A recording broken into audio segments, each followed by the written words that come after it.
7:14 on a cloudy day after Memorial Day. I tell you what, I got to drive home from Fayetteville last night. All that weather. You talk about some pretty lightning. It was really something. All right, you're on live. Mike Slack, Preppers and Patriots. You're calling out of Thayer, Missouri. Is that correct? Yeah, a little town of Thayer. I have a small farm close. Oh, I love Thayer, Missouri. Beautiful little town. Yeah, I always say Thayer and Mammoth Springs are one town with the state line down the middle. Yep. And you can tell when you get to Arkansas by the bumps in the road on Highway 63. Yeah, I guess so. So what's going on with Preppers and Patriots? Well, we have our expo in Mountain Home Saturday, the 30th and 31st, this coming weekend. And we're expecting a huge crowd. This is a totally free event, totally free to come. It usually costs $15 to $20 a person to go to something like this. And we have 36 speakers over 2 days. We have experts on wilderness survival, water filtration, self-defense. We have a doctor from Branson who will show people how to treat wounds, suture bullet wounds or fix broken arms, set them, and so on. We have some folks talking about essential oils. Dave Dougherty, who used to be on this station, he's a retired college professor, former Army intelligence officer. And he will be talking on the threat and the solution is the title. And knowing Dave, it's going to be pretty interesting. Have a lot of good folks coming to talk. We have about 60 vendors with different types of products, ranging from gardening, heirloom seeds, to Berkey and ProPure water filters, long-term storage freeze-dried food that'll last 30 years. And I'll tell you, I have had 30-year-old beef stroganoff from this company. Tasted great, and I'm still alive. So we know you can eat it when it's 30 years old, and it still tastes good. What about the pickup truck that runs on firewood? I know we had the advertisement that came through. It's not a fire truck; it's a pickup truck that runs on firewood. It is a 1993 Dodge Dakota pickup truck, and he gets about 1,500 miles to the quart of wood. It uses the wood gasification system. Now, that was developed during World War II when there were gas shortages in Australia, the Philippines, and Eastern Europe. And Doug Brethauer, the fellow who owns this, is from Springfield, Missouri. He has worked with a college professor in Alabama and another professor at Missouri State University. And they have modernized this system. It burns wood, and then it reburns the gas the wood creates. The truck runs great, and it uses no gasoline whatsoever. It's a very viable alternative. He also has a generator with him. He takes charcoal that his pickup truck produces when it burns wood, burns the charcoal in the generator, and can create electricity for his home. Yeah. And, years ago, Mike, I heard of a device going back to the pickup truck. It was a hydrogen-oxygen separator, to where you could put water in a tank and the separator would separate the oxygen and the hydrogen and burn the hydrogen and return the oxygen out to the atmosphere without any pollutants. You remember that one? I think that was 1969. Yeah, and I've heard about hydrogen separators for years, but I've never seen one that actually works.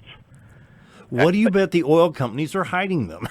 Well, I was going to say, the conspiracy theorists I know say that that's what's happening, that we have a lot of viable alternatives that were bought up, the patents bought up and hidden away. I don't know. That could be. I do know that this wood gasification method works great. This truck has been on the cover of Mother Earth News magazine. Pretty famous truck. We have folks talking about solar energy also and wind power. Yes. Steam engines, again, to generate electricity burning wood, a different method totally. There are a lot of really good alternative methods. I like to say sensible alternative energy products. For instance, alcohol is great if you use it properly and make it from sweet sorghum or sugar beets or something like that. Corn just is not a very good crop for producing alcohol. And so that's one of the things we'll try to get across, what the average person, whether they're a small farmer or a suburban or city dweller, can do for alternative energy, for keeping their water clean, and for handling various emergencies. We have ice storms, tornadoes. We all live near the New Madrid earthquake fault. Hope it never does anything. I hope it stays secure. You never know. And And then a lot of folks, of course, are worried about the economy. They believe that we're in kind of a bubble now that could burst at any time. Mm-hmm. You know, what if the dollar suddenly wasn't worth as much? What if it took $50 to buy a gallon of gas? Converting your car, your pickup, to wood gasification would probably make sense then. And that's the type of thing that we cover. We have 5 different nationally known talk show hosts who will be there. Really? John Moore, he has a show called The Liberty Man. Mm-hmm. He's a retired homicide investigator from St. Louis and was a Green Beret in Vietnam. John believes that global warming is real, but that it is natural and cyclical, not man-made. Mm-hmm. And the topic he speaks on is global warming, what the government isn't telling you. Sam Bushman of the Liberty Roundtable Network, right. His topic is he who owns the media makes the rules. And he goes into the consolidation of gigantic media. 5 or 6 corporations own most of our national news outlets now. And, just a lot of really, really good stuff. And I'm really pleased that we have some organizations from Arkansas there, like Secure Arkansas, which is a grassroots group that really helped the state out a couple of years ago on the Blue Way situation.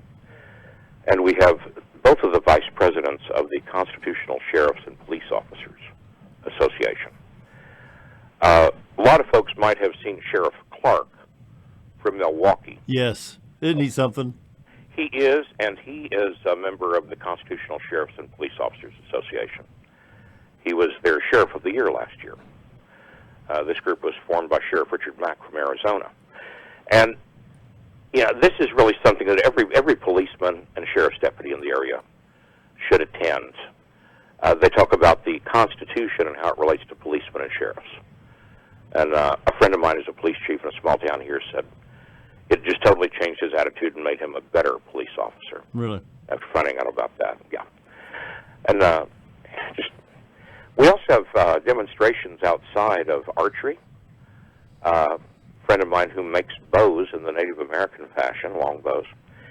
He also makes and will demonstrate the atlatl throwing stick to throw spears. Now that is 5,000 years older than the bow and arrow. And it's actually legal to hunt deer with the atlatl in several states, including Missouri.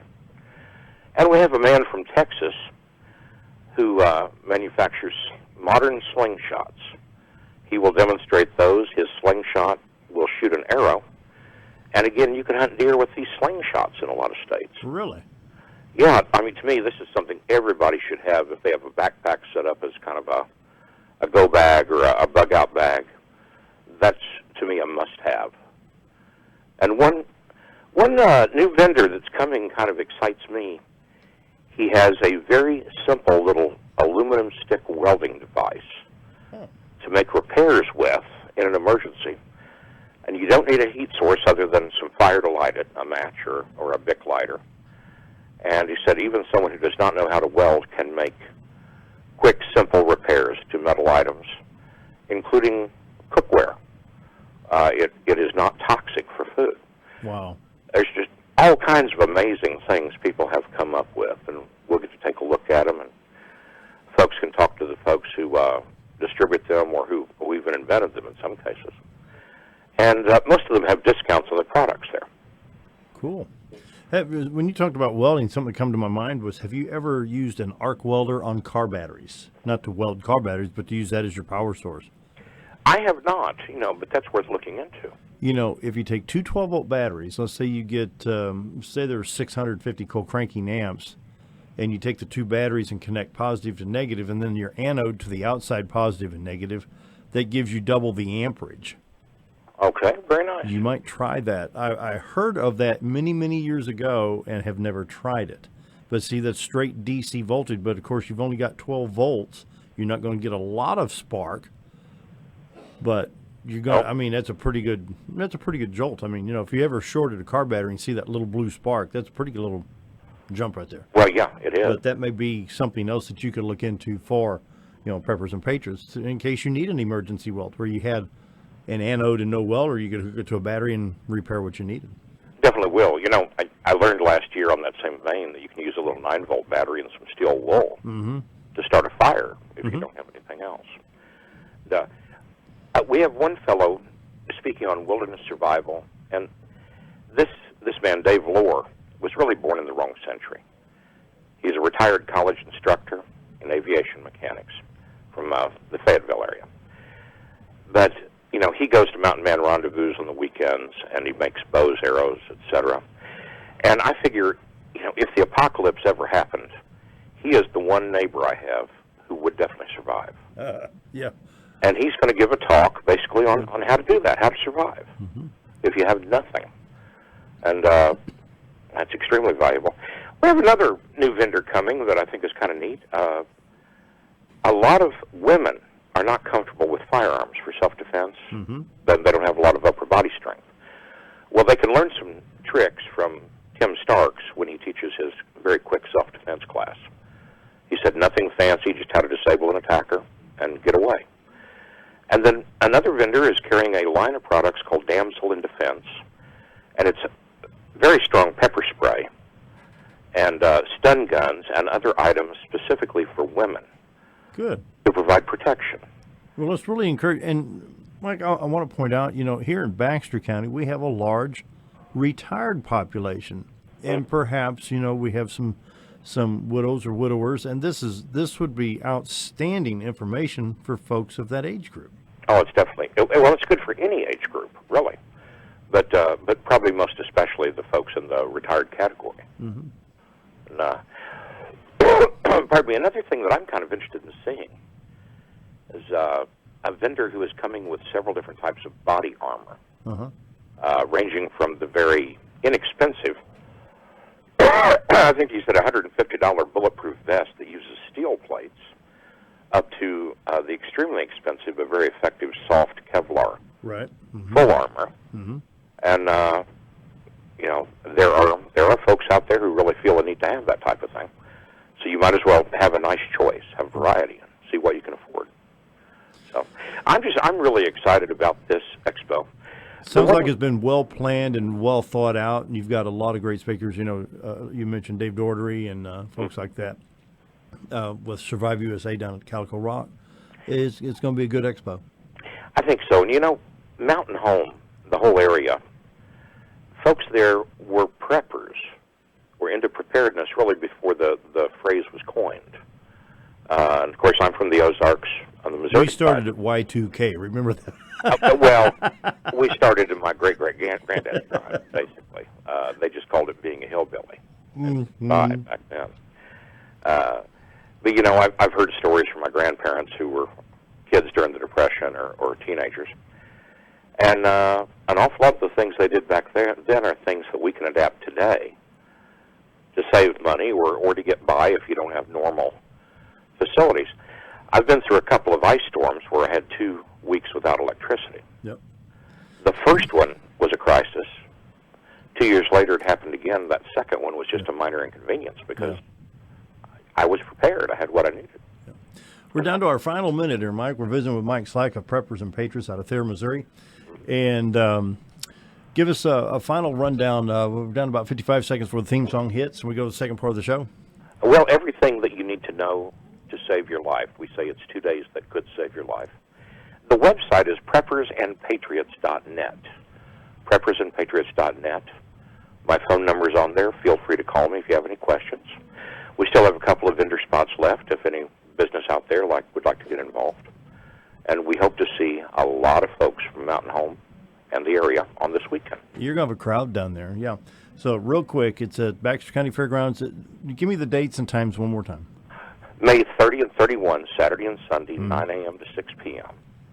It's just this coming weekend, and it's the big E-Plex building at the fairgrounds. And families are welcome. Definitely. Yeah, so the children can come in, and you have food for purchase there? We do. We have Spring Dipper ice cream from Mammoth Springs, which is, I think, the best ice cream in the world. Yeah. And Police Chief of Willow Springs, Missouri, Danny Dunn, has a barbecue concession. He has the best smoked meatloaf I've ever had in my life. He will be there. Sounds good. Great. We got to run. Mike Slack, Preppers and Patriots, thank you for being on the program today. Thank you, sir. Thank you. Time for the news. We'll be right back.